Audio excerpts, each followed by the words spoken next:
Trovato. Hi again, everyone. Good afternoon. We are here and now even in streaming on Facebook. I'm Marta Sasci. I'm the CEO of Fondazione Aurora. As you know, Fondazione Aurora has been partnered with the Global Governance course for the past 2 years with internships and other collaboration, also linked with the Wiki African program and so on. And we are here for the second lecture, but the first one on the Fondazione Aurora online series talking about Africa. Today, I'm really pleased and really honored to have with us Director Giuseppe Mistretta from the Ministry of Foreign Affairs, Italian Ministry of Foreign Affairs, that is going to give us a complete, broad background and framework on international relations and different relations with governments in Africa.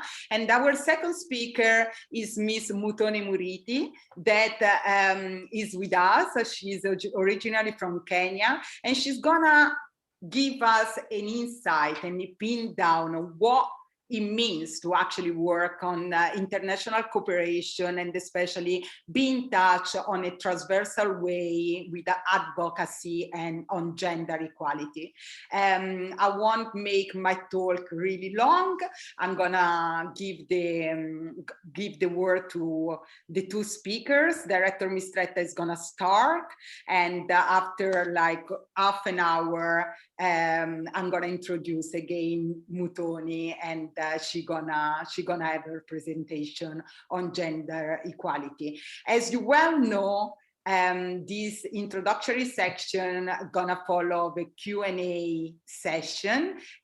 So please, I know that you well know the rules of that. Professor Piga is not with us today, and I'm gonna try to moderate this better as I can our talk today. So thank you very much. Director Mistretta, the floor is yours. Grazie. Thank you, first of all, to all the students that are connected with us. And thank you for Fondazione Aurora, who invited me, and the University of Tor Vergata, and Ms. Muthoni Murithi, that I just happened to know a few moments ago. Sorry for being 5 minutes late. We were desperately trying to put on the background the cover of the book, from which I try to express some ideas on cooperation and next visions, international vision on cooperation. I failed, so not only I'm late, but you don't see not even the cover. So this has been disappointing. In any case. The topic is a very big one. Actually, in the Ministry of Foreign Affairs, I am the political director for Africa. I'm not the director for cooperation, but I lived 20 years of my career, 20 years of my life, actually, in Africa. Lastly, I was ambassador in Ethiopia. Before, I was ambassador in Angola. And then for some reason that it's difficult to explain also to myself, I was most of my career in Africa. So I think that I might be a good interpreter of the African developments. And I was invited, and I thank again for this opportunity. So the cooperation that I knew when I arrived in this career, in the diplomatic career, was very different from the conception of cooperation, which is now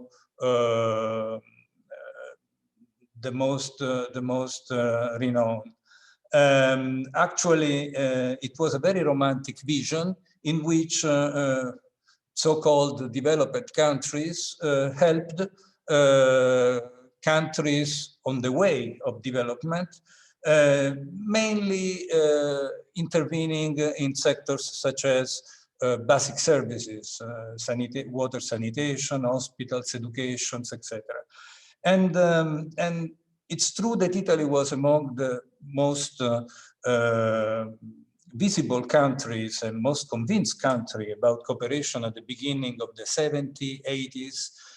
But this is a process that came together with all the major protagonists, the main character of the international arena.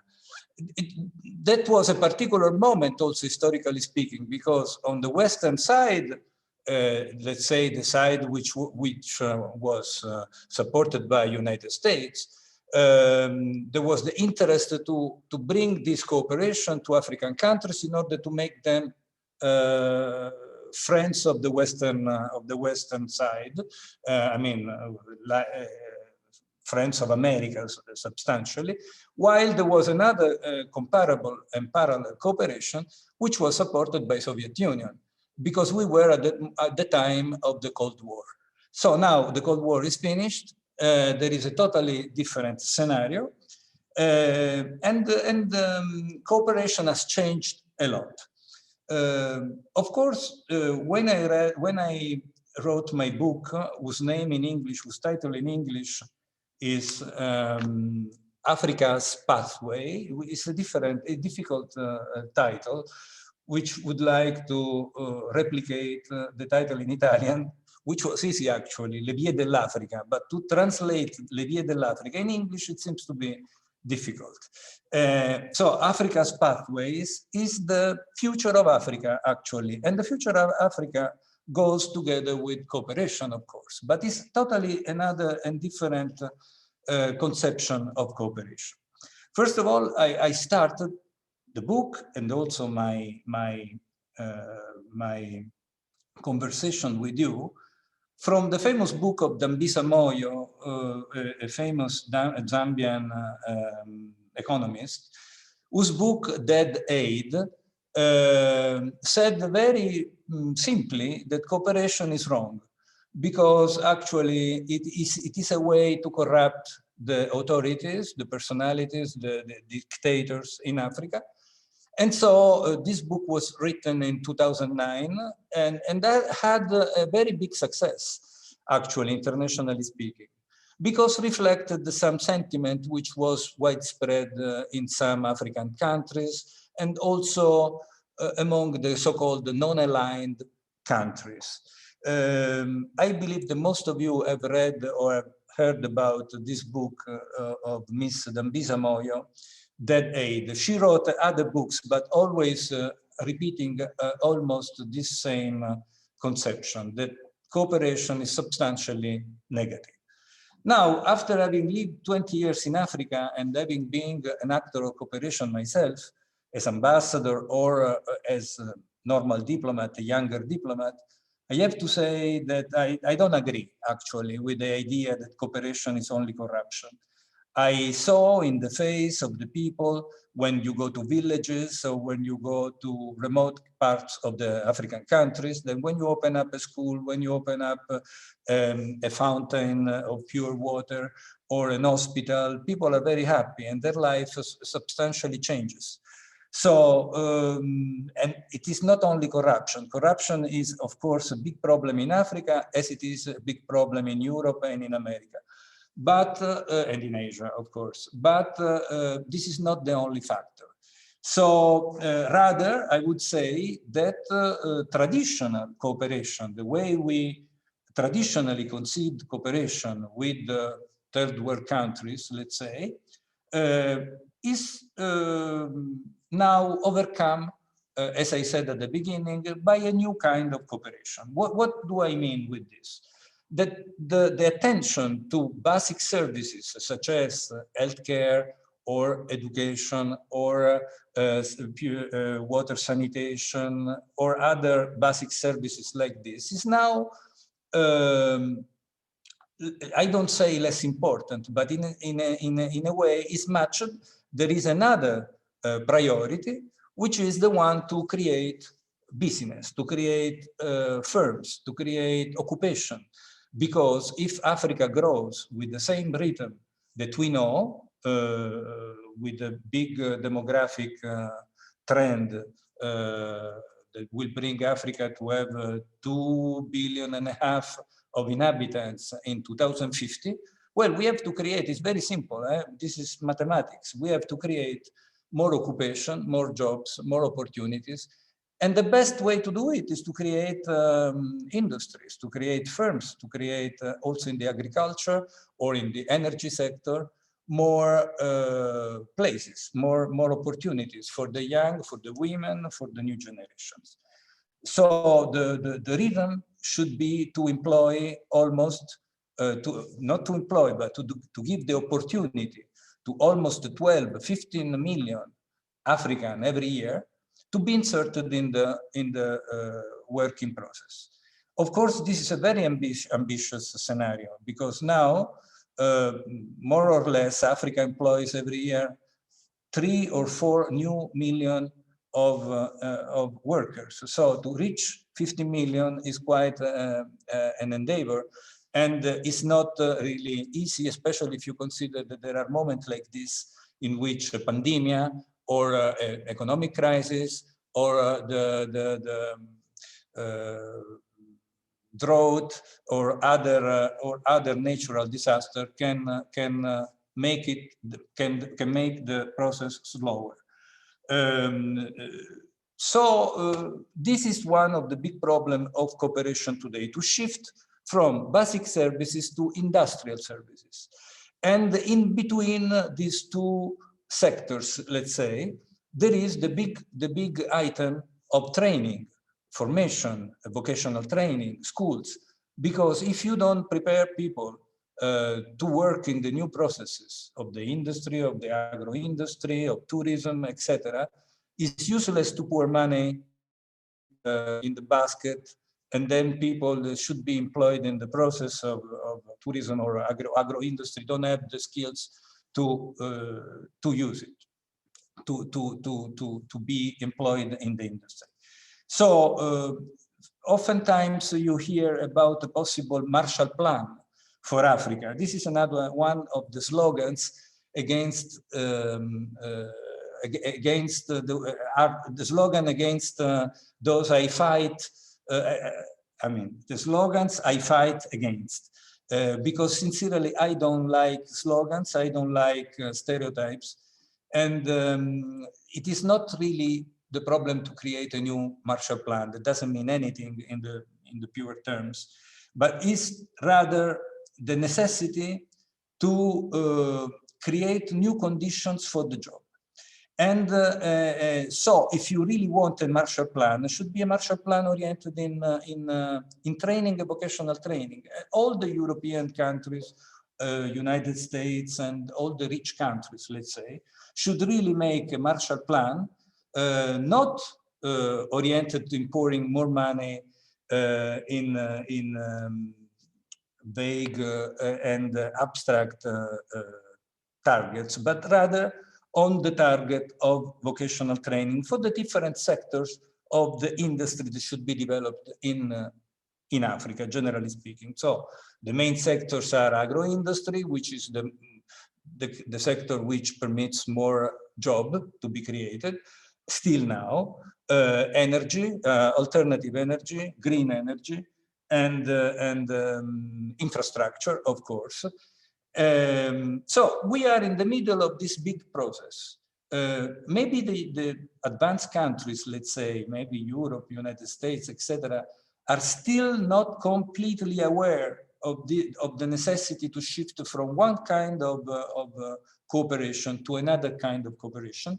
But most of it, let's say, and especially thanks to African thinkers and African politicians, I believe that this target will be reached soon.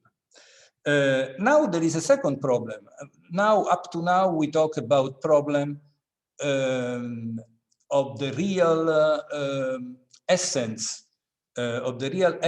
of cooperation. But there is another big problem, which is the financing of cooperation. The countries, advanced countries like Europe, the European Union, and the traditional one I'm talking, then I will talk about the new actors, but United States, Canada, etc., find themselves short in money. I mean, the necessities in Africa to invest to build infrastructure, to create a networking of industries, to create jobs, is higher and higher in relation to the means, to the financial possibility that the official and public budget of the advanced countries has at their own disposal. So financing, there have been lots of conferences about financing the cooperation. And really, I still remember one, which for me was essential in 2016, which was held in Addis Abeba. But now there is a next one coming in France, possibly in Paris, in May, because this problem of financing cooperation is always in the first page, let's say, of every report. A normal transfer of money from one state to another state is no more the #1 priority. I mean, it's not possible because unfortunately all the advanced states, all the countries which are traditionally considered more richer, actually are not. Actually, all of them confront a very deep economic crisis. Now there is also the problem of COVID-19 and the pandemic. So the financing should be a blend, should be a mixture of several different initiatives. And for me, one part of my study in the book Africa's Pathways, that is not on the background, but is in the background of my mind in any case, I focus on some pages of the book are dedicated to this new phenomenon of bonds, green bonds. Because when I wrote it, it was really, because the first Italian edition appears on the market 1 year ago, 1.5 years ago, was a pretty new phenomenon. But now, after almost 2 years, this phenomenon of investing in green bonds and using green bonds as a way to finance development is very much accepted by everybody, by everyone in the financial market. African financial market, African development banks, and also Western and advanced country banks. I don't know if you are familiar with the idea of green bonds. Green bonds are like tools, let's say they are tools created by banks, by institutions, by foundations, by everybody can create bonds actually, that give an interest to the investor after 10 years or after 5 years. And then with the money gathered together from the emission of bonds, they finance projects. Many of projects about transportation in Africa or about green investment, new energy, and intervention on climate, bettering the climate, improving the climate the situation, especially fighting against the use of carbon, of a carbon economy, are financed by the issuing of green bonds. So as I said, now many institutions can issue green bonds. And in my opinion, this is really the future of the financing of development, because the money which is necessary is so huge that you cannot imagine to use the same system used 20 or 30 or 40 years ago. Countries which have an access to green bonds and use green bonds a lot are all the Maghreb countries in Africa, Kenya, the South African Republic, Namibia, and this will be increased with times very, very fast and very soon. Of course, there are principles. Principle established by JP Morgan, which is a big bank, a big American bank, which establishes what a green bond must have in order to be considered green. Especially, it has to be founded, it has to be conceived as developing green energy, good transportation, good health, and not an economy based on carbon. Another mechanism of financing the cooperation is through a better taxation. You know, everybody knows that in Africa, taxation is really limited. Why is limited? First of all, because there are not always technical skills at the necessary level. And second, because most of the economy is informal. So how do you tax an informal economy? And then because industries are not many still, so they are growing, they are increasing, but they are not really enough for sustaining a good system of taxation. So in all the conferences that I mentioned, the one in Addis Ababa, the next one in Paris, etc., but many others. Now I don't want to list all the possible conferences. There have been a chapter dedicated how to improve through training, through formation, and through capacity building the taxation systems in Africa, because they are too weak in relation to the big challenge constituted by the growth and development. Now, when I referred to all these subjects, I said the Western countries, the rich countries, the advanced countries, which is, I'm perfectly aware that this is not really a nice way to refer to this part of the world. Especially when in Africa, more and more we see new actors such as China and the Gulf states and Turkey and other new actors intervening in a massive way. What is the difference between these two systems of intervention and financing of development? Well, it's a big difference that I found, but everybody can find it. It's not really a big discovery.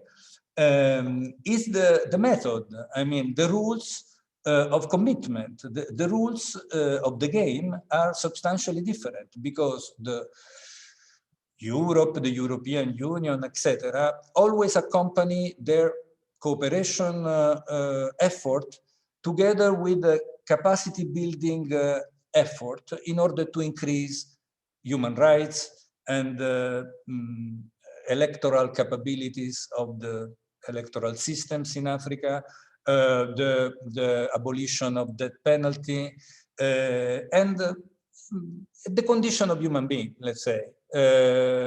So I know that this is not always well seen and well accepted by the African politicians, but it is our characteristic. Europe exports not only goods, not only money, but also rights. And this is our distinction. I mean, what makes us different from other kind of interventions? Now, can I say the same for China, Gulf states, Russia, etc.? Unfortunately, not.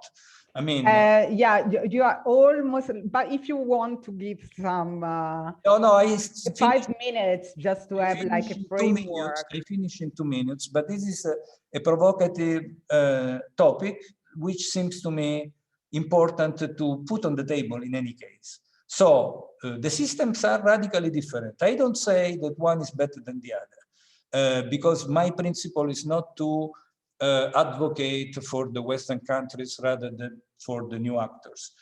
But the system must be conceived as totally different. They are, those countries are essentially oriented in two priorities. One is the economy, I mean, the market rules. Second is military.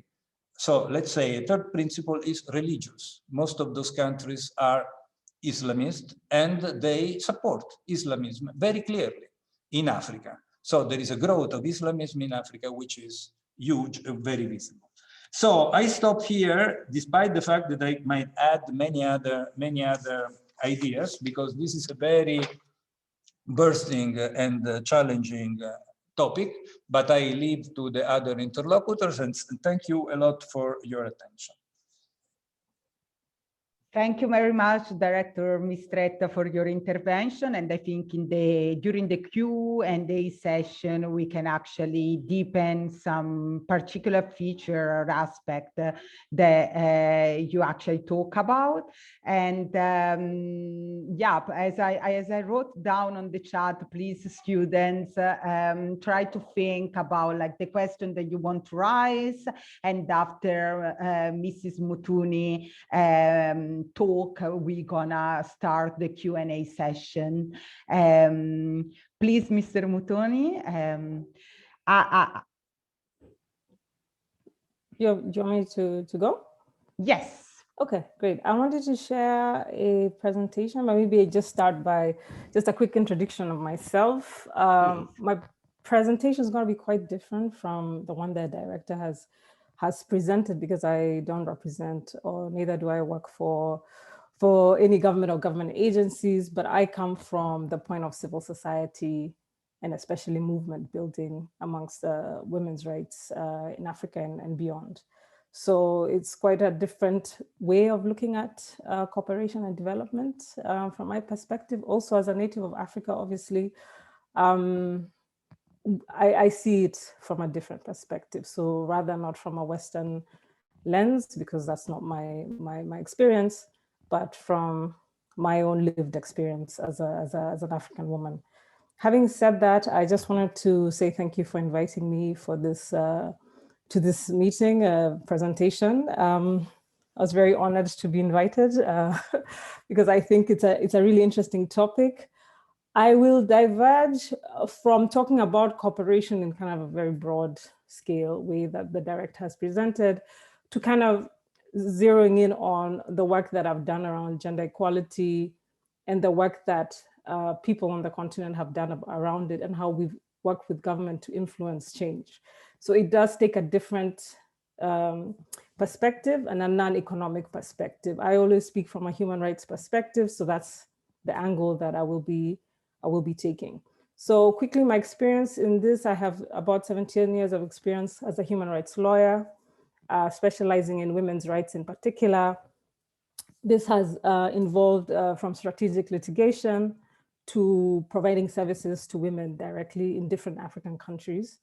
I'm originally from Kenya, but I have had the opportunity to work across different African countries and also regions. And when I talk about Africa, I'm also talking about North Africa, just to be very clear. I wanted to share a presentation. Let's see if we can get it so I can move quite quickly. I'm here if you need any support. Yep, done. Yeah, wait, I can't see. Wait 1 second, I think I have to open this. I should know this because I actually currently work for the Web Foundation, which is about ensuring that women have access to the web. One of the things that the director didn't mention is about the skills for tomorrow and what is the role of the internet and how does that play in terms of infrastructure for Africa, especially when we know that a lot of women, a lot of people are left out of the digital revolution, and especially women and those most marginalized are not reaping the benefits. Maybe that's something we can pick up for later. I'm gonna see if now this should work. Yeah, it should. Fantastic. You can see it, yeah? Yes. Slideshow, play from the start. All right, so I'm just gonna start. I like this picture, this graphic here, because it's a mural that was created by a young Sudanese artist during the Sudanese revolution just about 2 to 3 years ago. And why I like this piece of art is because it tells a story about women's place in the revolution, a story that's not often told, especially when we talk about Africa. And I think that's always important, that women must be drawn back into the stories that we tell about change and revolutions and justice, because women have always been there. So oftentimes we don't hear their stories. We don't often center them in our discussions. And I think that for me is a political stand and statement to say that it's not only just different actors, but actually women are part of the change, are part of the push for the change that happens in all our societies, and Africa is no different. So what is interesting about this piece, again, is because She did these murals across Sudan during the revolution to really document the revolution itself and to make sure that women were part of the story. So I'm going to start with, I have to start the story somewhere. So, oops. So for me, I will start the story with the African Union, which was originally before the Organization of the African Unity, as you all know. And this is important because in 1982, the African Union, African Organization, adopted the African Charter on Human and People's Rights. And this is the first time we see in a legal document and collectively across the continent that women's rights are put front and center in terms of thinking about human rights and justice across the continent. So I think this is a point I start, but when I say that, I don't mean to imply that this was the first time that African countries are talking about women's rights. That is a whole other history lesson that we'd have to go back to.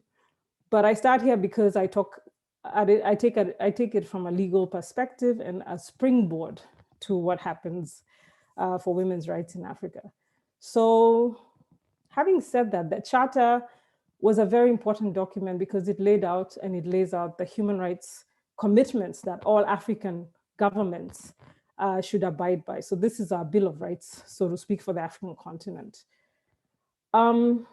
Whereas women were happy with this charter, it wasn't enough because, as you've seen, we only have one article that is outlined there around discrimination against women. But women's rights, women were participating and agitating in their own countries, but also collectively across countries. This had been happening during the fight for ending colonialism, and it continues up to today. But most importantly, the women felt that the Charter didn't really address the concerns that African women were facing in particular. And when African women were participating in global forums, especially the global feminist movements, as usual, their voices were not considered, neither were their experiences considered in the discussion. So the priorities that were set up at the global level didn't quite address the concerns that they had at country level. So they felt that there was a need for women in Africa to have a document that reflected their own realities and their own needs. So one of the things that was able to happen is that they agitated the OAU at the time to draft a treaty that would spell out very clearly, based on their own experiences, the kinds of rights they wanted their governments to adopt. And this was a process led by many organizations across the country. I think what is important about this is, talk about cooperation. This was really, a cooperation across the continent. So it wasn't just in one African country. There was women's rights organizations from different countries coming together to have this discussion and push and agitate for the treaty. What we ended up happening is that in 2003, the African Union, by then had transformed to the African Union, adopted the Maputo Protocol, rather the Protocol on the Rights of Women in Africa. I won't go into the details of it, we don't have the time, but you can see a bit of the articles provided there. What is important about the Maputo Protocol, really, it's one of the most progressive women's rights instruments globally. And I can say that with confidence because, for example, it's one of the only international treaties that talks about access to abortion, for example. One of the treaties that talks about women's right in development, that women have a right to be part of development of their own societies and nations, placing women right and center in the environment, in protecting the environment. So you'll find that in the Maputo Protocol, women's rights and women's place in addressing the environmental challenges is articulated in there, and that governments are required to ensure that women participate in developing policies and making decisions about what happens to their own environment, but also in their own communities. So a lot of the organizations that participated in the drafting realized very quickly that if they didn't come together to push for African governments to adopt the treaty, because adopting the treaty is one thing, but for the treaty to come into force, it wouldn't happen. Why did they think that? The African Charter took a very long time to come into force. And for the African continent, for a treaty to come into force, you need 15 signatures, ratifications from member states. In the history of the African Union, there hadn't been, there had been a long delay of ratification of treaties. And so they knew that if they don't agitate, this document will just live on the shelf. So they decided to create a coalition, the Solidarity for Women's Rights Coalition. And this is a coalition that exists until today. It brought together all the women's rights organizations to really start to agitate for their own governments to ratify this treaty. I put that picture there because I think it's a very interesting picture.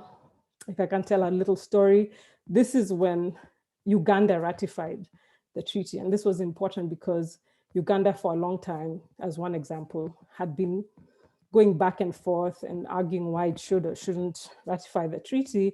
And this group of women actually went to Uganda together. They come from different African countries and really pushed for the Ugandan government to really consider how it could be a part of the African Union and a member state of the African Union and yet not ratify a treaty that had been adopted by the same African Union.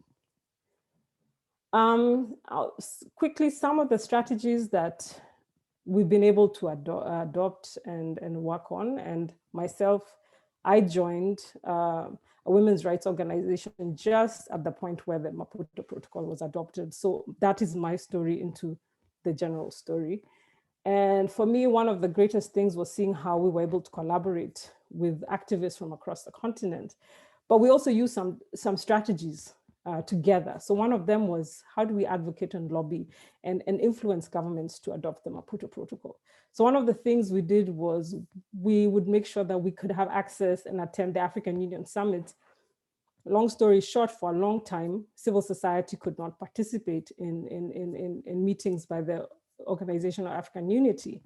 But the transformation to the African Union meant that there was an opportunity for civil society organizations to be part and participate in the African Union Summit. So the Women's Rights Organization took that opportunity that was created to be able to champion. One of the really cool things that we were able to do, and I'll never forget it, was a small strategy that we did was we mapped out the African countries, as you can see there in the colors, red, yellow, and green.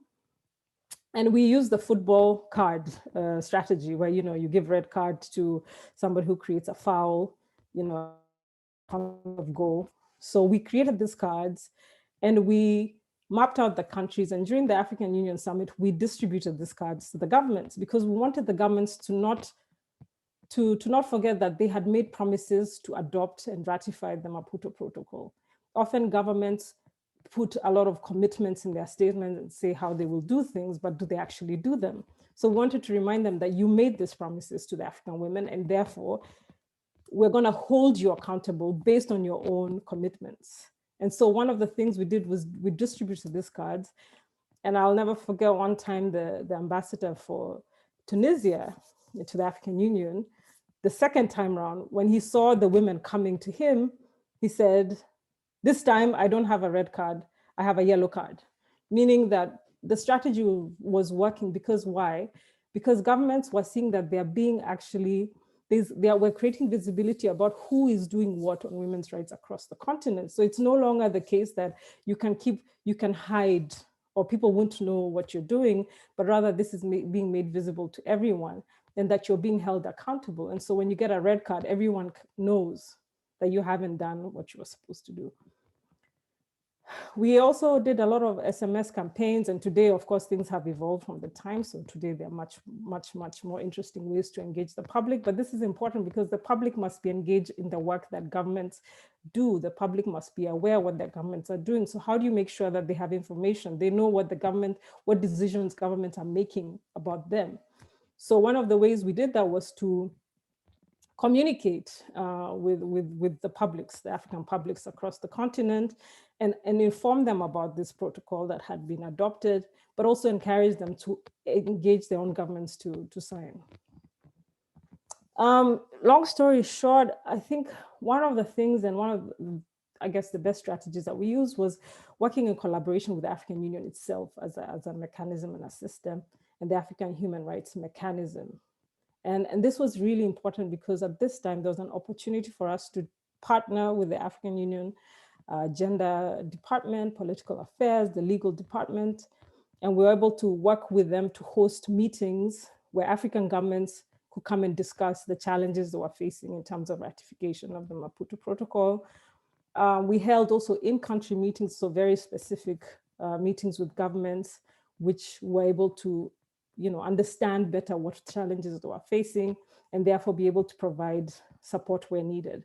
And a lot of that resulted in ratifications. So a lot of countries, Gambia, Kenya, Sudan, Uganda, ratified because of a lot of that, bringing together that kind of advocacy force from the women's rights organizations. But we also worked on developing research. So making sure that we understood what are the issues that affect women in those particular countries, and where is it that we need, how do we strategize to ensure that countries can actually adopt the law? And lastly, we were able to work with the human rights mechanisms. So this is like the special rapporteur for women's rights in Africa, which is a special office developed under the auspice of the African Union, and their job is to document the status of women's rights in Africa. So working with them to develop guidelines for states on reporting their progress. Another way that I've worked in terms of pushing for advocacy, so there's one way to push for advocacy and work with governments to ensure that they actually apply women's rights. But on the other hand, sometimes you need to push them more.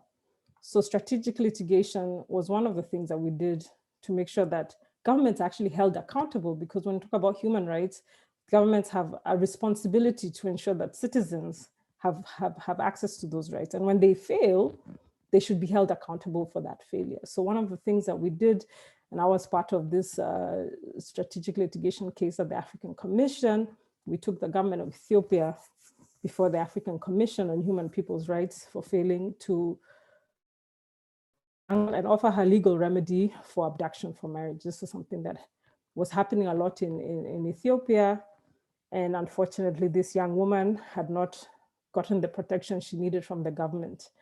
And so we were able to work with the Ethiopian Women Lawyers Association and other women's rights organizations to actually bring attention to this case and push for remedy. And I'm happy to report, despite the length that it took, that she finally got justice and was awarded remedies by the African Commission.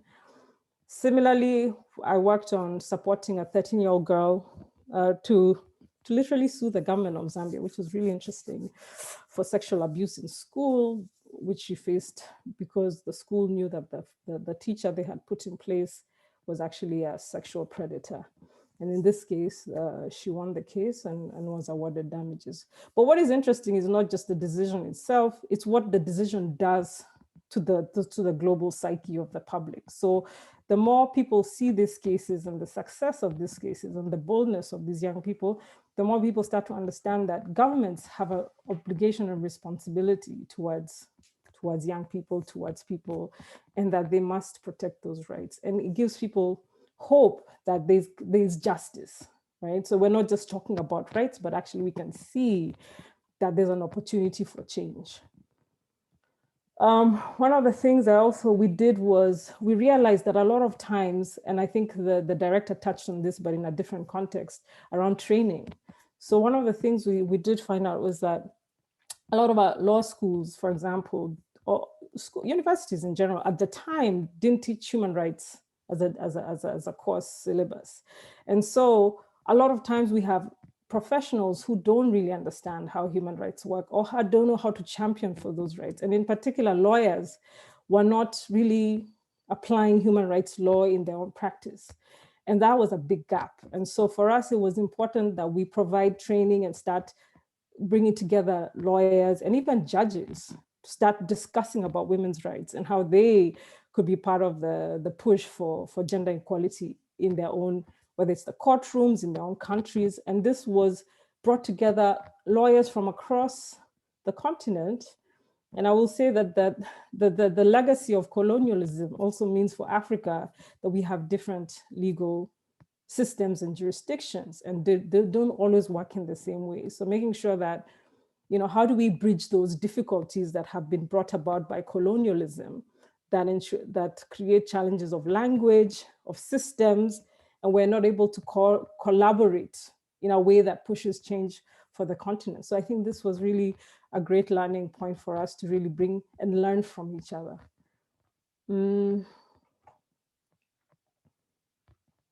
I think just to end, some of the key lessons that I've learned, and there's many things I've left out because I don't have time, but I think some of the key lessons that I've learned as we talk about, I think for me, gender equality is to always remember that gender equality comes about because women demand for that equality. It's not because governments give it. If it was left to governments, unfortunately, many rights we wouldn't have. So I think that's really important because government, the public and the government work together to make sure that rights are enforced. So for me, one of the things is how do we create feminist or civil society solidarity across the continent to make sure this is a collective push, that no one person can bring about change, but all of us have to come together despite our differences, challenges, to really push for the change that we want. Second thing is that never forget, and I think this is really important, that women know best what they need, and people from, Africans know best what they need, Europeans know best what Europeans need, everyone knows best what they need. I think this is such an important thing because a lot of challenges we face today is because other people determine what is best for you. And I think that's something that creates a lot of problems.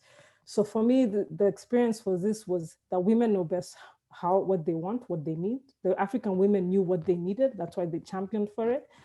And that they're the ones who identified the priorities and identified the rights they wanted implemented on the continent. And I think that's important. The other thing is that we must have multifaceted strategies based on evidence and local experience, and knowing that there's no one size fits all.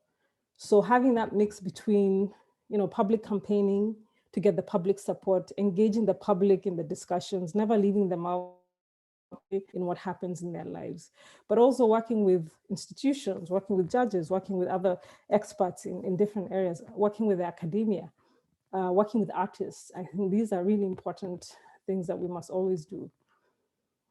I think it's important that advocacy for policy change is informed by evidence-based research. So understanding the context, and that means the environmental, social, and political context, and centering those whose lives you want to change. That must be really, that's really important, because when we don't center people, we make decisions for them that don't necessarily work out. So I think that's one of the experiences, the lessons I've learned.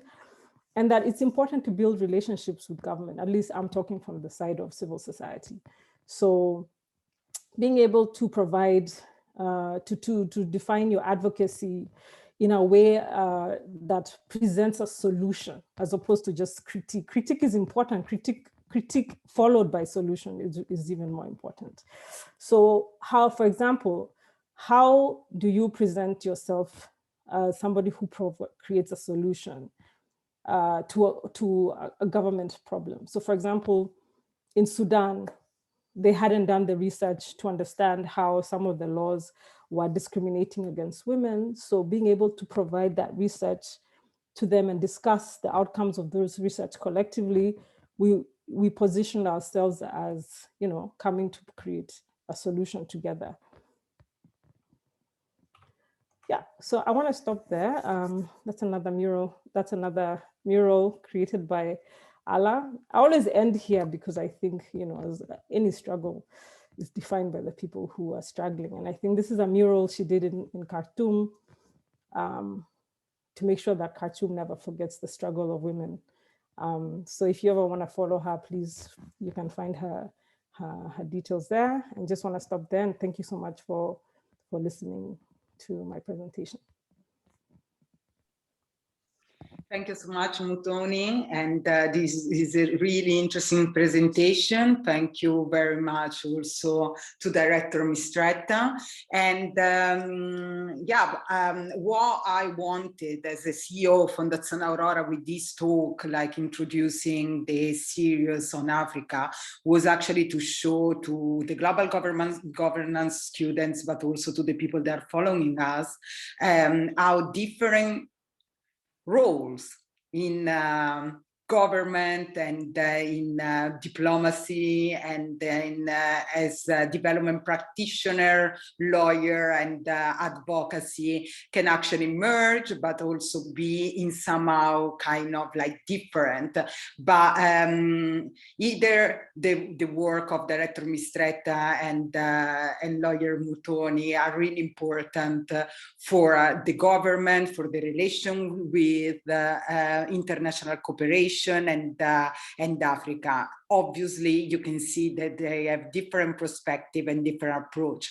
But for me, it was really nice to have the opportunity of having them to present their thoughts and their reflection on Africa and their case studies. Also because I well know that you as global governance students, some of you, they already think about like diplomacy of international cooperation and stuff. So it's also to give you like a perspective of what like it could be in your future that might be interesting, and the different view looking at the same continent that has obviously different aspects to relate to.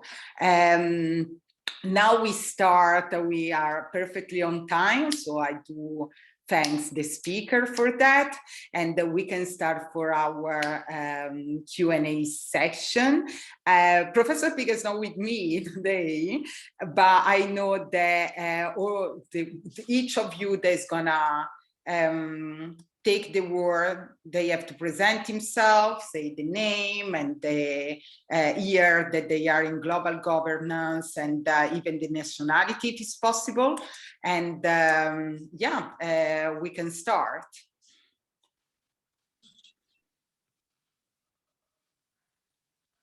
Don't be shy, because this is one opportunity in life.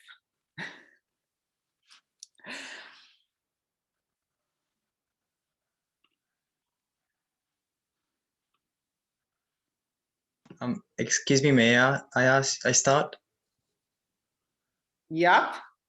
Good afternoon. My name is Zarman Mulic, and I come from Bosnia and Herzegovina. I'm a second-year student of global governance. And first of all, thank you so much for bringing these two very interesting perspectives and kind of seeing how one bounces off the other. My question was about the, let's say, transparency and accountability. I think we've mentioned these things very much during both of these presentations. And I was just wondering, maybe from both perspectives, like what role does transparency and kind of keeping, you know, from one side the government and on the other side, you know, the people you invest the money into as a government, what role will transparency and accountability have, especially in cooperation? Thank you very much. Thank you, Mulic. And I don't know if it's like, if it's for both of the speaker. Okay. So please, Director Mistretta.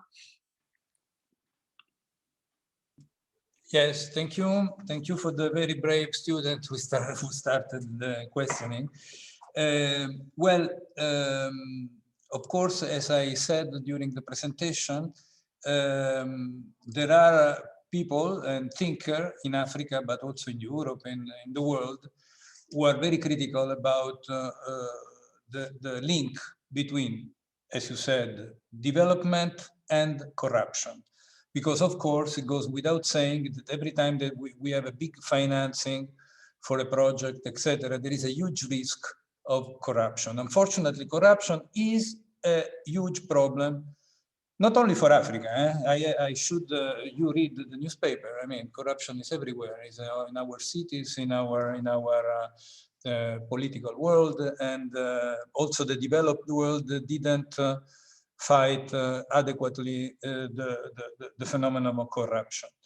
But in Africa is a problem because it eliminates from the virtuous circle part of the money. I mean, it is calculated by Transparency International, which is a club dedicated to the analysis, statistical analysis in Africa about the phenomenon of corruption, that $150 150 billion, so it's a huge amount of money, are subtracted every year from the money circle for corruption reasons.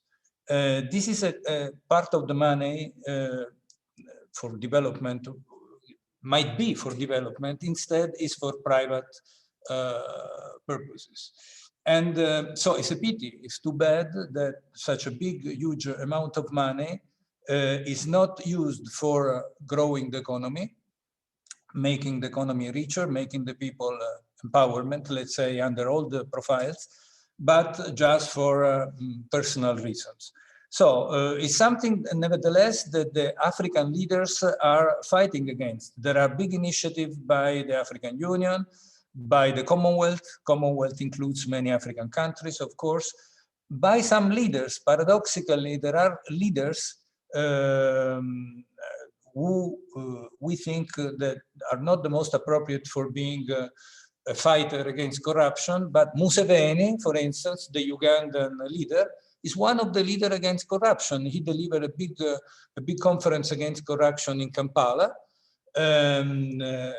Kagame is another one, J-Lo in Angola, Joao Lorenzo, it's called J-Lo like Jennifer Lopez, is another fighter against corruption, and many others. So in Africa, the sensitivity about corruption is growing, and we must continue to accompany this process with capacity building, with training, with counseling, despite the fact, as I said at the beginning, that corruption is also a problem in the developed world.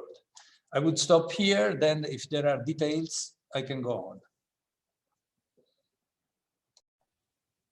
Yeah, I can take it, but perhaps from a different angle. And I think, yes, transparency and accountability is key, especially, for civil society, even within civil society, but also in the way in which we engage with government. So for example, I'll give you an antidote. Recently, if you go on Twitter, Kenyans on Twitter have called on the IMF not to give the Kenya government resources, money, the loan that they wanted to give, because the Kenyan public is asking, knowing what you know about the Kenya government, why do you want to continue giving them money? And I think that's a valid question when the public itself is asking institutions, global institutions, why they continue to resource governments, knowing very well that little goes towards the public.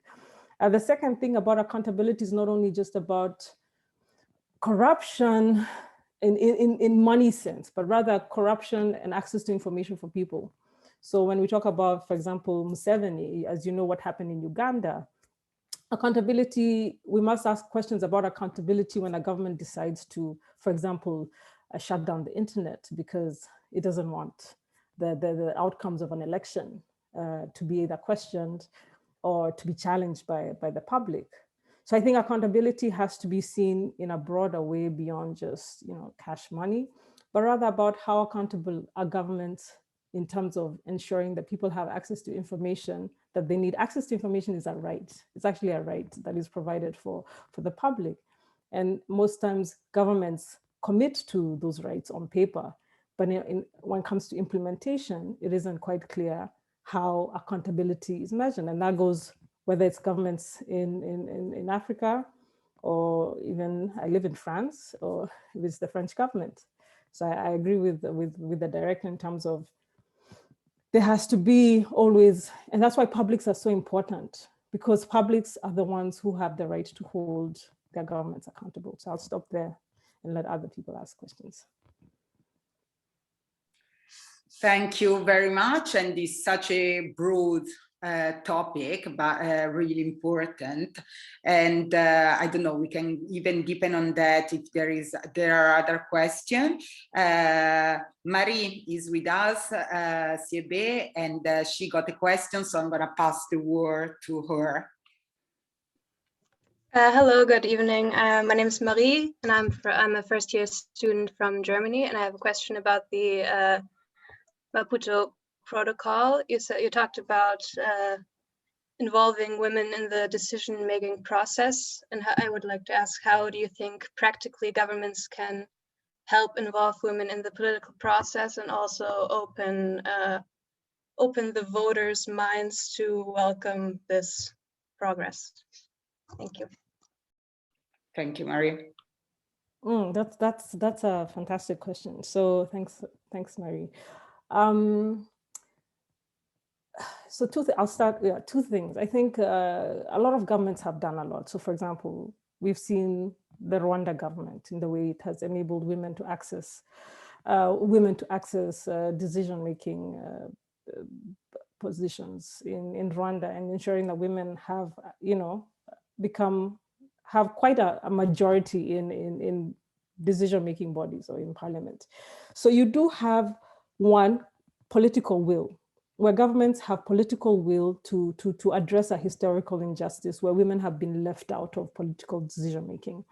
We do have many commitments, whether it's the UN 1325, whether it's in peace building, where governments are encouraged to ensure that they have women in the decision-making table.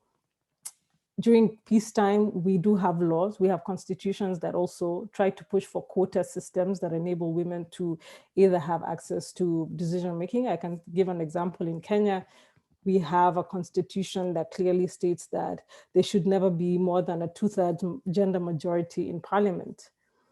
But oftentimes what we see is that, in my country, for example, is that despite us having a constitution that says that, government has not often implemented that particular article. And so there is a long way to go. And I think political will tends to be the biggest win of the day, because where governments have political, or you have an administration which has a political will to make sure that it equalizes the playing field, we tend to see that there's more progress. So in the case of Kagame in Rwanda, you can see he made that push. On the other hand, we do see that women's rights organizations also make the push. So where there's no political will, we have to push it. We have to push for it, right? So the Maputo Protocol was instigated, the need for it was instigated by women themselves. It wasn't something that came out of a resolution out of the blue when the African member states were sitting. It was the women who went and said, we need a protocol, we need a treaty. They even started the drafting process, right? And did the work to make sure that governments came on board. So sometimes that's why it's always important that activist movements have the civic space to either protest or to agitate for change, because when there's no civic space, then oftentimes we see that women are being left out. So I think that's a big challenge, that some countries are moving faster than others. Others have all the tools but don't want to move. So yeah, there's no magic wand, unfortunately. Thank you very much for this answer. And yeah, there is no magic wand, but I think there are lots of progress. And I think, like, today we are focusing on Africa, but for like you are coming as a global governance students from all over the world, and probably the thing that Director Mistretta is saying and Muthoni is saying, I mean, in somehow can be also part of your own country or a different continent outside of Africa as well. Martina, I'm gonna give you the word for another question. Hello, good afternoon. I am Martina Stantia, a GG1 student from Italy. Thank you for your presentations. So I have a question for the Director Mistretta. So I would like to ask you more regarding green bonds. What would be the impact of green bonds for Africa? And would they be considered an effective investing solution? Thank you. Yes, thanks a lot. Now, this is very interesting because, as I said, the green bonds, or bonds generally speaking, municipality bonds, etc., are the new target, let's say, the new tool to invest in Africa and to allow growth and development. Now, already, this is not only something for the future, but this is already something in the making. and is something very interesting. It is calculated that now 170 billion euro every year are invested in bonds, green bonds, mainly green bonds, because now the sectors which are most attractive for investors and for banks and foundations, etc., are the green economy, climate, the fight against climate, agriculture, and also the growing of smart cities. Many bonds, I forgot to say this in the introduction, but many bonds are just in order to permit the growing and the development of smart cities in Africa. There are several projects of smart cities. 2 are in Kenya, 1 is in Senegal, 2 are in South Africa, but every country wants a smart city. Then I don't know if they manage to be very smart, because the city is generally not smart at all. But living in the city is not smart, in my opinion.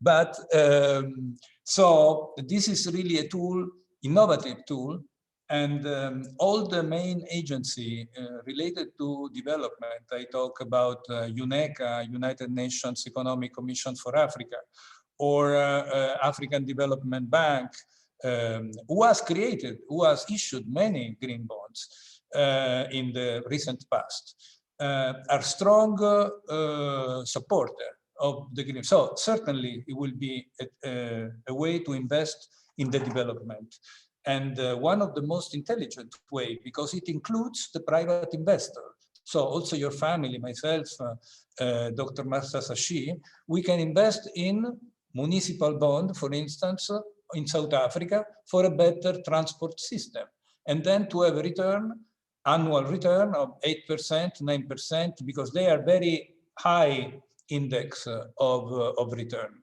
What is the risk? The risk is that sometimes in Africa, economy fail, go bankrupt, and so in that case, the bond is not paid.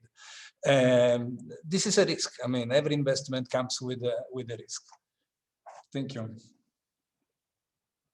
Thank you very much indeed. And this is such a complicated topic as well, when there is like investment and public services and stuff like that. So it's really challenging. Umuza, I'm gonna leave you the word to do another question. Thank you so much. My name is Gisa Loik, and I'm a GG1 student. I'm from Rwanda, Africa as well. So I'd like to address my question to Sir Mistretta. Mainly, my question goes with it's connecting both the Africa's relationship and partnership with other parts of the world, most especially Europe. And thanks for this topic, especially about Africa, since Africa is really an important topic to have now. I mean, in our generation, since it means a lot to the future of our planet. So allow me to first add a short comment on the presentation that was given, where sometimes we refer or we are taught Africa as a country, yet it's a continent of 54 countries. So sometimes we generalize Africa as a country. So from my point of view, looking at the big picture in terms of common understanding of good governance, the way we usually and sometimes jump or ignore indicatively this attitude of adult supervision while treating Africa, if I'm to say, like for example, where we see one part of the world judging the other from either having bad conduct, weak systems, and etc., which reduce Africa to the lowest common denominator through all this generalization and general judgment. My question is, for a mature, potential, respectful partnership of Africa with other parts of the world, I would like to hear from your point of view on this adult supervision against Africa that we see generally in this generation, which sometimes don't highlight Africa as how it is, which don't even highlight Africa as an open opportunity that we can approach, or to invest in, and yeah, like it's reduced Africa to on a level to instead see it as a place to applaud, to donate or help. So I'd like to have this point of view on this part of adult supervision that we see from other parts against Africa. Thank you. It is for me, no? Yes. Okay. Well, this is a complicated question, because rather than the question is a commentary. I mean, you add your opinion that, which is a right opinion, that Africa is not just a single unit, but is the composition of 54 countries. Of course, every time when we talk, we make generalization. We also say European Union, and then we don't go deeper and deeper and say that are 27 countries, very different. I don't know how these 27 countries, how many things in common they have, sincerely. So it's for our comfortable speech. We sometimes, yes, we make a reduction and we say Africa. The book of the title of my book is Africa's Pathways, the future of the continent through Europe, Italy, China and new actors. Also new actors is a general idea. So I share this point of view. It's also very complicated to talk of 54 countries differently. So when we talk for 15 minutes or 20 minutes, we try to make a common sentiment, let's say, what comes up from the particular, and we make a general consideration. Then, in order to go a little bit deeper in your consideration, it's true that people don't know much about Africa. In Italy, especially, what prevails is common stereotypes or common ideas, what the French say, tarte à la crème slogan. And I personally led all life, a private life, in order to fight against the slogan, because the slogan don't explain nothing of the real situations in Africa. When we say, in Italian, we say aiutiamoli a casa loro, let's help them in their own country. Or we need a Marshall Plan, or Africa is full of opportunity, but also risks. These are slogans. They are used in the political debate, but they are not useful in the perception of the reality.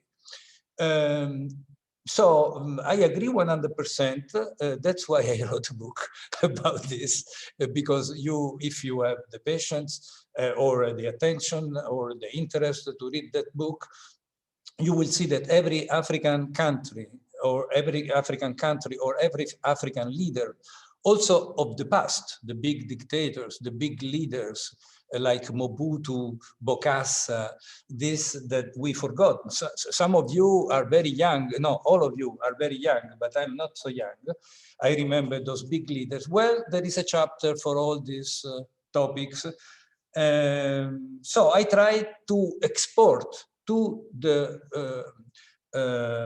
readers in Italy who don't know much about Africa and who use many times slogans. I try to portray a good, I mean, in my opinion, is good. I don't know in other people's image, but in any case, an idea which is more sincere, more adherent to reality in the continent. I don't know if I was successful, but this is exactly the same push that I had when I decided to write the book. Thank you.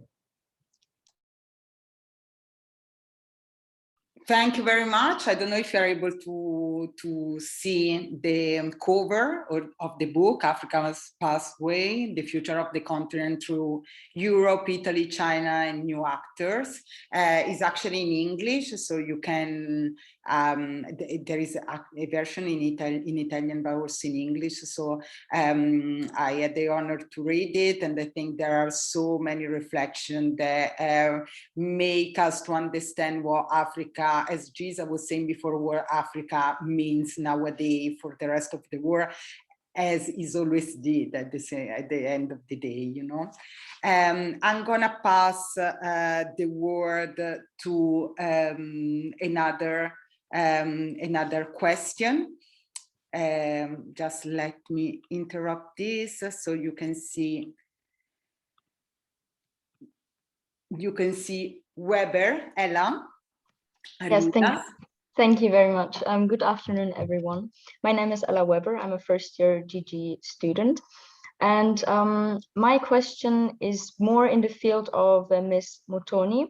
Thank you very much, first of all, for the very interesting presentations to both the speakers. And it is an open question, nevertheless, so both speakers can feel free to comment if they wish to, of course. It's concerning the women's quota in general as a concept. Since I was reading sometimes about what kind of effects it had, whether in a political or even just an organizational business environment, sometimes it was just linked to this specific aftertaste that, like, some people had the opinion that women on decision-making tables or in decision-making leading positions only got this position because of the women's quota and not because of their actual achievements and their actual contributions in the organization or political party, etc. So my question is, what are your opinions? How can we avoid this negative connection? And are there any other better possibilities for this problem, basically? Thank you very much. Yeah, I mean, first of all, thank you, Ella. That's a fantastic question. I'm just going to start by saying there's no such thing as meritocracy. I mean, this is, you know, I'm a feminist. I'll tell you that's my political leaning. So from that perspective, if we assume that exclusion, historical exclusion of a particular group means that those who occupy positions merit them, we lose the plot. So I think that's my first thing. So this idea that people merit positions, we know that historical injustice means that not necessarily so. And so oftentimes I think, depending on, of course, you know, where these arguments are located, whether you're talking about quotas as discussed in the US, under the US Constitution, where you talk about quotas as discussed in Rwanda or in Kenya, it does vary, and there's different, you know, political understandings of it. But from my own perspective, I think it's often the lie that we're sold, that we must merit the position, while we know very well that the people who hold positions don't merit them. And so when we get into the room, people throw that at us to say, well, you're not here because of your own merit, you're here because of a quota. And I think that's the trick. That's for me, that's an ideological trick, because there's no other way you're gonna get there, right? There's no other way that women are gonna get there if we're waiting for women to be elected in a society which is unequal, where women can't even stand for, say, political positions because they face numerous barriers, including violence. So if I take the case of my own country, where women who choose to stand up for politics suffer a lot of violence targeting them, and therefore, in effect, dissuading a lot of women from actually wanting to vie in political positions, it means that if we don't have mechanisms in place that actually force society to give them a place, they'll never get there. And so for me, that is always, you know, the bigger question for me is that when we know we live in an unjust world, when we know that there are these barriers that exist to women's political participation or even economic participation, when women have been left so much behind, how can they compete on equal footing with those who've been allowed to participate freely? And so it's a challenge to create the argument. But for me, my first one is always to challenge the concept of meritocracy, because I think if we challenge it from there, then we can understand why people occupy positions in the first place and not use the same standards when women come into the room. And then the last thing I think for me, especially when it comes to women's participation and quota is when we think of political parties, a lot of times they won't even have rules. They won't even have any way a woman can even be part of the political party or even be able to stand for an election with the party support. So if the quota doesn't start from there, the quota doesn't have to be at parliament. The mechanisms need to be there at the beginning to understand the realities of women when they choose to stand for election or be part of decision-making opportunities. And that means challenging also the social norms, because it's not enough. The law is one thing to have a quota, but you also need to change the societal thinking. And so ensuring that, for example, understanding what barriers affect women and are starting to address them from the get-go. And it means that women will be able to get to the highest position of leadership because we've already started to remove the barriers along the way. So that's my own personal opinion. Thank you very much, Muthoni. I'm gonna actually ask even Director Mistretta to comment on that and what is the perception, even here in Italy. Like recently we have been, I don't know, like every time that we're talking, as I said before, we're talking about Africa, but then we realize that there is what in Italy we call the pink quote in parliament and stuff like that, and even by them sometimes women are not considered. We saw what happened yesterday with Mrs. von der Leyen and Erdogan. And so I want to ask like Director Mistretta, especially like into diplomacy all around the world. We know that Africa got, and Muthoni, correct me if I'm wrong, but got so many women even in as a member of parliaments and stuff, and probably even like worldwide there are so many women on power and stuff like that. So what is the perception like of Director Mistretta that traveled, that be ambassador in many different countries in Africa on this? Well, this is an unexpected surprise because I'm not really an expert in this topic, but I have to say on my experience, I have to say that when I served in Africa, I served in Angola and Ethiopia as ambassador, and before as a young diplomat in other countries such as the Zaire. At the time, the name was Zaire, now is Democratic Republic of Congo and Libya. I didn't have a bad impression about the position of women in the government or in the administration. Actually, in Ethiopia, there were, at my time, which is very different from the present time in Ethiopia, but from 2014 to 2017, I served in Ethiopia. The government had very big representation of women in administration. Most of the time I dealt with women. So then if you go deeper and deeper, you see that still there are a lot of differences that should be, there is a gap that should be filled in some way, and also in Italy. Also in Italy, I was reading before this link, this VTC video conference. I was reading all the big chaos, diplomatic chaos, which was coming out from the visit of President of the Commission von der Leyen in Turkey, and the fact that she didn't have a seat for herself. So this demonstrates that I mean, how difficult it is to fill the gap still, and then in different countries. I mean, maybe nobody knows if this was an error of protocol or it was intentional. Nobody knows, and nobody will tell you. So, but my personal experience is that in the government where I served, in the countries where I served, my personal experience, which doesn't mean that is the truth, is my personal experience, I saw in many important positions women as the leaders. Now there are many countries, some countries such as Tanzania recently had the change of the head of state. Now there is a there is a woman as president of the republic, And if we take our sample in the Ministry of Foreign Affairs, the most important position is held by a woman. The Secretary General is a woman. The ambassador in one of the most important posts in Italy for the Italian diplomacy, which is New York at the United Nations, is a woman.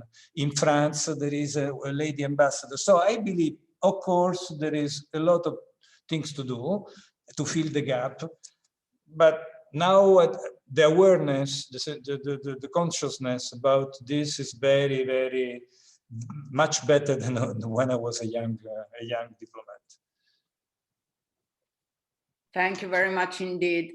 We are coming to an end. I don't know if there are like last consideration and stuff, but I'm gonna take advantage of those two amazing speakers that are with us today, because I thought one of the students will ask this question. Probably the fact that Professor Pica is not here actually make you really shy or less performance. But I want to ask to our speaker, like considering that we are talking with the audience that is gonna deal probably with global governance in their life, how do you actually present, introduce and interact and dialogue with governments when you have to face uncomfortable issue, when you have to face like things that you know that the person, like the member, the authority, the member of government in front of you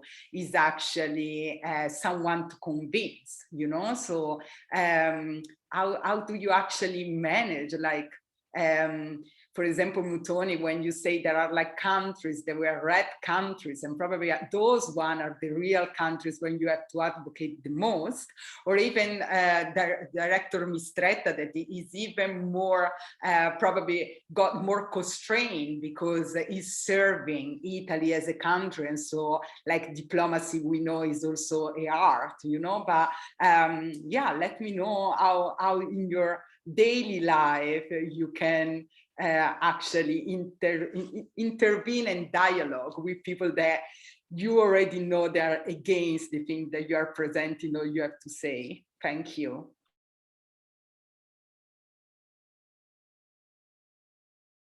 Let's start by Muthoni, Miss Muthoni. Yeah, that's a really good question. I mean, I think one of the things that I realized is that, you know, we always forget that we're human, right? So that's always something good to remember. I think for me, when I've interacted with especially governments who are very hostile, I can say like I had to do advocacy in Sudan at the time during Bashir's government, a government that was very anti-women's rights, you know, very anti, you know, Western, you know, human rights as a Western you know, agenda. And it was interesting. I think for me, what that lesson taught me is that you have to find the point of convergence with the individual you're speaking to, because you, at the end of the day, you speak to an individual.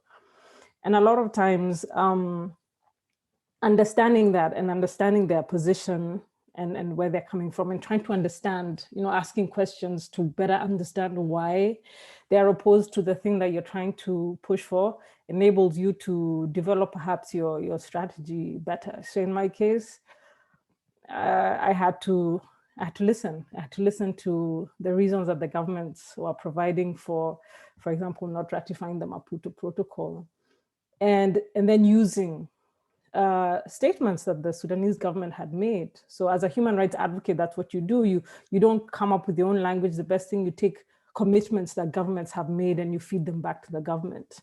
And you say, but you know, Sudan has said that it stands at the time with the African Union.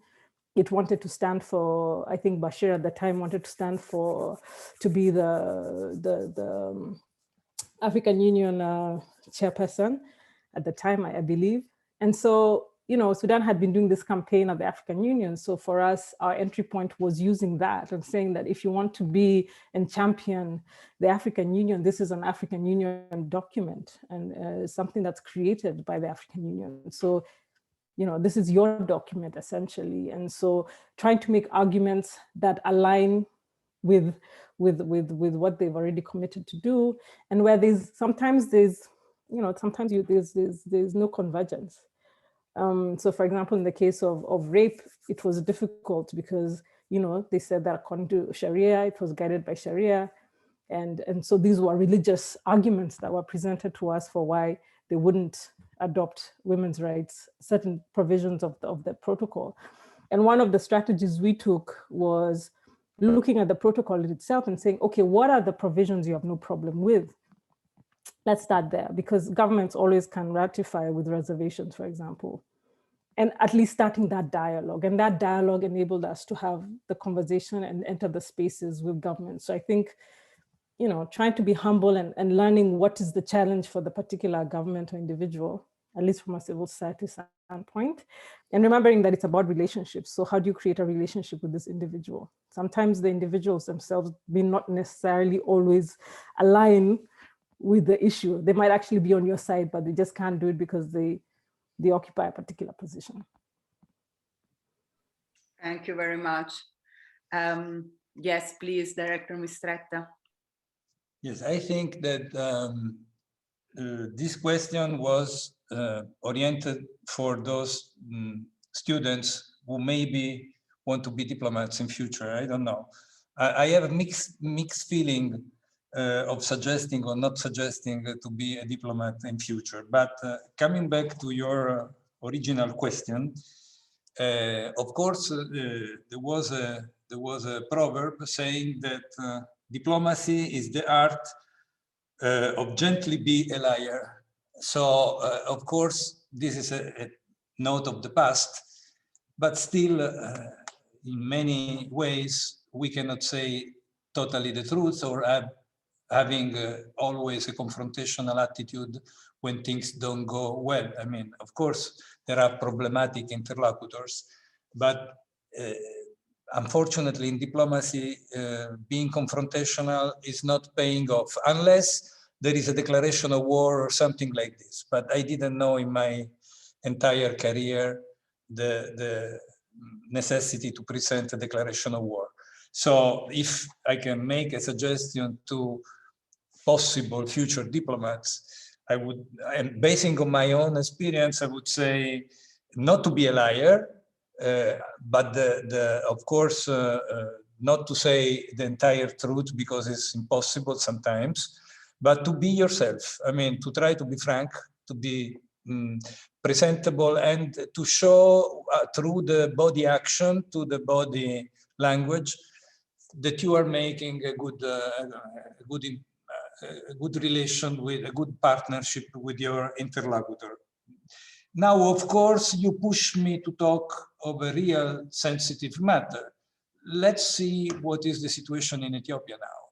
The situation in Ethiopia is very disappointing, and it started in one way with the Nobel Prize, and is going in another direction. So this is a typical, now of course, I don't explain my personal thoughts in this circumstance, but this is a classical way in which a diplomat, the European diplomacy, for instance, is called for action. I mean, you cannot go on with business as usual, but you have to adopt a different language. You have to adopt a language of, I mean, not being confrontational necessarily, but being frank, being direct, being critical. And this is what is happening, actually. You saw the declarations from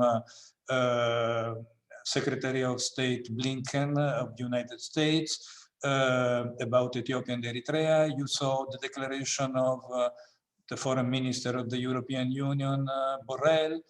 They are tough declarations, actually. They were easier to declare because they were not made in front of an Ethiopian member of the government, in front of the Ethiopian Prime Minister. But for instance, there is now a diplomat, I mean, the Foreign Minister of Finland, Pekka Haavisto, who is going to Ethiopia, talking to the hierarchy, Ethiopian hierarchy, presenting this difficult topics of conversation, difficult presentations, saying that we don't agree, that we want the war to be stopped immediately, that we want an international independent inquiry, and that we want the human right, all the human rights protected, all the minorities and the ethnic groups. It's not easy. I can guarantee to you, it's not easy. I don't want to be. I wouldn't want to be. I wouldn't like to be in the shoes of Pekka Haavisto in this moment. But this is what diplomacy sometimes has to do. I repeat, confrontational 100% is not paying off. So if you go there and in order to make a big dispute, it's not really paying off. And we had, for instance, a proof of that when Borrell went to Russia in order to have a very strong argument with the Russian authorities to give freedom to Navalny, and was a total failure. I mean, nobody understood sincerely that mission. But in this case, this is one of the samples in which a diplomat must be correct, frank, steady, and present a reality which is not welcomed by the authorities. And so this happens from time to time. Thank you very much indeed. Guys, I know that you are I knew already that you are really tired because of your studies and stuff like that, probably springtime, solar hours. And I don't know if there are any final consideration for our speaker. Just let me know. If it's not, I'm just gonna ask them. I think in part Director Mistretta actually answered, but I would like to ask them to leave a message to the 150 students that are with us today, and they're studying global governance at large. They're starting their career, talking about politics and environment and geography and stuff like that. So I'm going to give you 1 minute if there are any more questions. And if it's not, I'm going to leave the word to Muthoni and Giuseppe to leave a final message. Oh, Murithi, go for it again. I was just going to ask something real quick because it was stuck in my mind, let's say, what Mr. Mistretta said about the fact that having mixed feelings about being a diplomat in the future. I was just wondering if you could maybe elaborate on that, because I feel like many students are very much interested in that. So why? Thank you very much.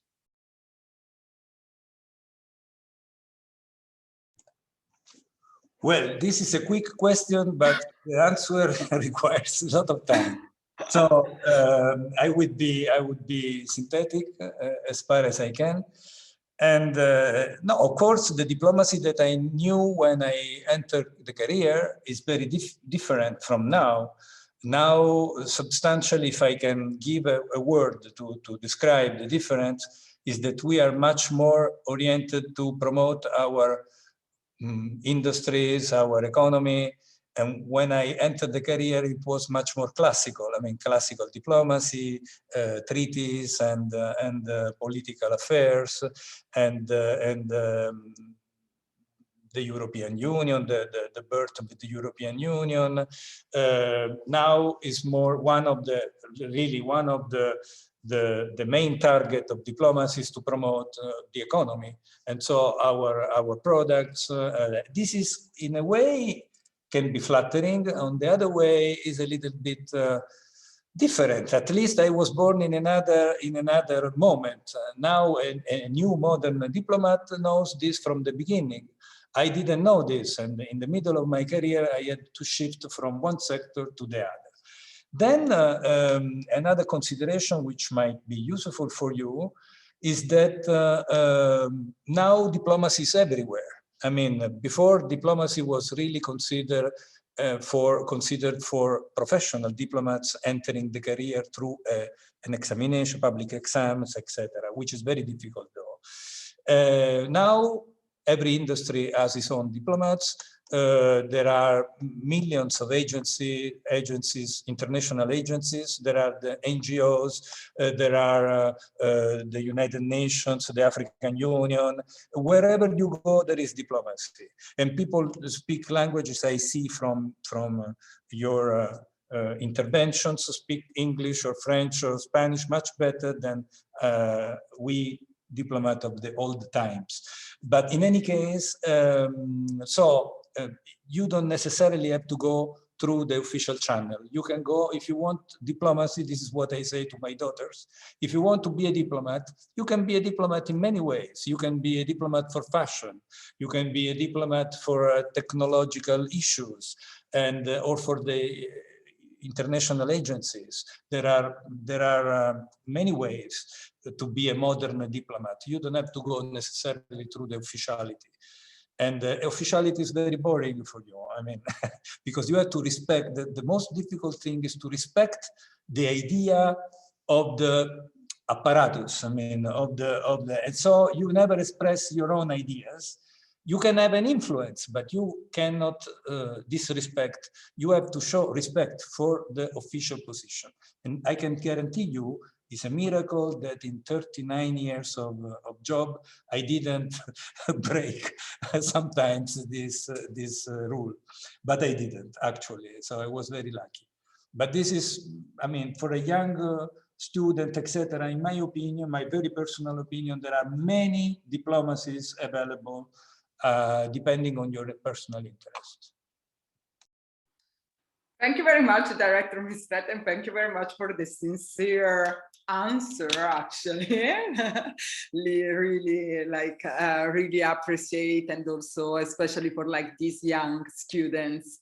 And I do believe, like, I'm a development practitioner, I do believe that diplomacy nowadays can be done like Muthoni is doing diplomacy as well. So there is a different meaning of that nowadays. And for me, there is no hierarchy.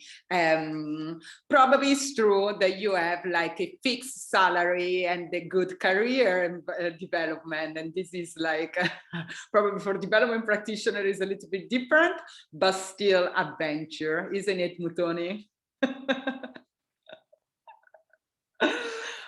Okay, I don't know if there is any final consideration, Muthoni, that you want to give to the students. I mean, yeah, I mean, I think the director said a lot, which I think I completely agree with. And I never, you know, when I started as a human rights lawyer, I never thought of diplomacy as being part of my experience. But now that it's been said, I'm like, that makes sense, actually. But what I want to say is really, you know, we're in the business of people. This is what it is, right? So how we build relationships is what matters the most at the end of the day, because those relationships are the ones that enable you to have access to information, understand issues. So I think for me, that's my biggest advice, that to always remember that you're dealing with people, you're dealing with human beings at the end of the day, and also to always challenge yourself and your biases. We all have biases, but especially a lot of you are coming from, as director said, you know, in the West, there's so many preconceived notions around the people who you're going to work with. So always making sure that you're challenging yourself to change those biases as you're dealing with people to solve problems. So I think for me, that's really the takeaway for me. And, you know, to encouraging whichever path you choose to take. I'm wishing you all the best, and keep reading. Read out of your comfort zone, and read things that are written by people who aren't like you, who don't look like you, who don't pray like you, don't eat like you, who look nothing like you, who don't even think like you. I think that's always great to expand the mind, to understand different perspectives, and to help us keep challenging these preconceived notions that we get through the media. So, you know, wishing you all luck, and hope to see you one day in the struggle. Thanks. Thank you very much indeed. I don't know if we can actually end this session. And I really, really deeply thank Muthoni and Giuseppe for being here and for stick like for almost 2 hours with the students. It's been really an honor and really important for me as a CEO of Fondazione Aurora to have this dialogue with you and with the students. And yeah, and I hope to see you soon. Thank you so much for the invitation again. It was great. Thank you. Thank you, everyone. Thank you very much. Thank you very much. Thank you. Goodbye. Ciao. Thank you. Goodbye.